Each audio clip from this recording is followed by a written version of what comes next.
Hi subscribers, hi YouTubers, hi Instagrammers. I hope you're all well and you are being safe in these times of COVID. I wanted to do this vlog, this short video. I'm hoping it's going to be short. I don't know how long it's going to be until I've done it, so bear with me. I wanted to take a moment because it was Holocaust Memorial Day a few days ago as of recording of this vlog, and we all are aware of the story, the narrative, the story, the truth, the horror that is the Holocaust and what the Nazis perpetrated on the world. But there are a forgotten people, a group of people who entered the concentration camps first and left them last, and in some cases didn't really leave them at all. I listened on LBC during Holocaust Memorial Day, and a few people mentioned the LGBT plus community. Now, the reason why this is called the forgotten of the Holocaust is because the LGBT community and the Holocaust is kind of forgotten. A lot of us know that the Jews suffered at the hands of in the concentration camps. A lot of Russians and Slavic people know that the Slavic people suffered horrifically in the concentration camps. We know that Roma and Gypsies were rounded up and interred and killed. And some of us are aware that Jehovah's Witnesses were also persecuted and rounded up and put in concentration camps. Not forgetting the trade unionists, the communists and the socialists who were also rounded up and put in the concentration camps. But the first people to go in, the first people to be rounded up at the beginning of this genocide was the LGBT plus community. Now, it wasn't called that then. We were known about through, and if I get his pronunciation of his name wrong, I'm sorry, but it's Hirschfeld's library and Hirschfeld's research.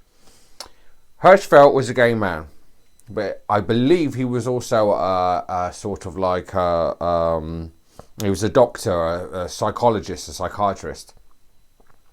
And he had a vast library where he had collated from all over the world in parts of Europe and Germany everything he possibly could about what we now know today as the LGBT plus community. And he collated it all in his library.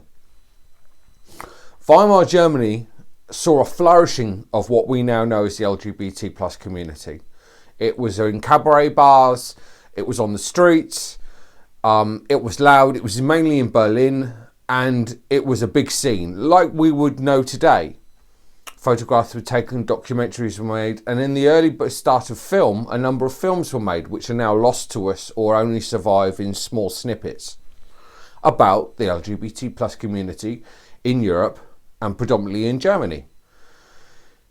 Hirschfeld was Jewish.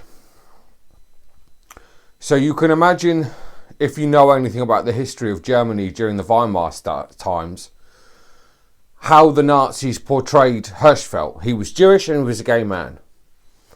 Now, technically in Weimar Germany, it was still illegal to be gay and to be a transvestite, trans person.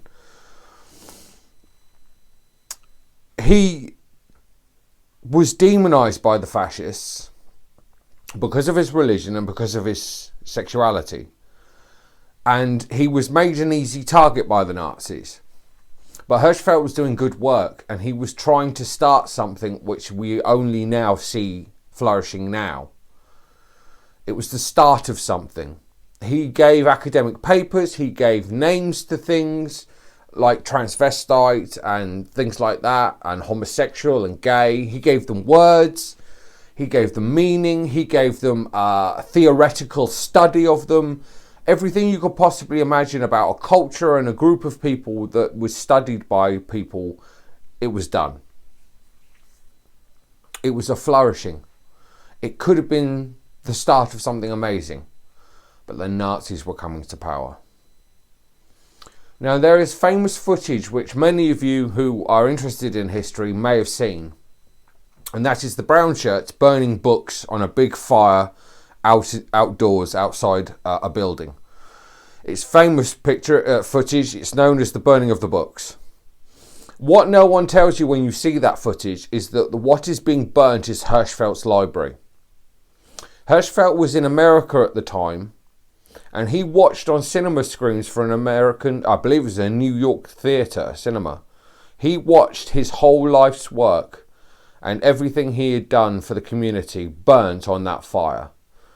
All his records, all his documentation, all the histories, all ancient documents on the society going back millennia, everything like that was just erased. They didn't erase everything. What Hirschfeld didn't know was the Nazis were not just methodical in their destruction of what he had created. They also kept hold of all the personal files of the people that had been to his clinic and sought treatment. So after the burning of the books, they were easy to round up. They had their names, they had their addresses, they even had photo ID in some cases. And so all the trans people, all the gay men and some lesbians were slowly but surely over the interceding few years up until Kristallnacht in 1938, rounded up and systematically put in concentration camps because of who they were, because of their identity. They were basically the first to enter the camps, coupled with the disabled and communists after the Reichstag fire. But they were fundamentally the first minority group to go into the concentration camps. And boy, did they suffer. Now, as we all know, in the concentration camps, the Nazis would tattoo a number on your arm, but they also did a system of symbols on the clothes that the concentration camp members wore. Now, the Jews had the Star of David. I'm not sure what political prisoners had, but the LGBT plus community, most gay men and stuff, had the the pink triangle on their uniforms, and this is what marked them out. So they were, don't get me wrong, they were marked out even in the concentration camps. And the whole concept I've talked about in past episodes, where communities punch down onto the trans community, was basically the same for the whole LGBT plus community in the concentration camps. They were persecuted not only by the guards, but they were picked on by the inmates as well, because they were from the community. They were from the LGBT plus community. They were seen as nothing more than sinners, perverts, and all the rest of it. So they suffered doubly in the concentration camps. But what gets me the most, and I didn't realise this until quite recently when I was listening to a documentary on it on the radio. We celebrate Holocaust Memorial Day on the day that I believe it was one of the camps was liberated. And that's the day we remember the Holocaust, on the day that this particular camp was liberated. The people of the camps were treated with medicine. Some of them died afterwards because they were just too far gone. Some were medically looked after. They had typhus. They had all sorts of things wrong with them, all the prisoners in the concentration camp.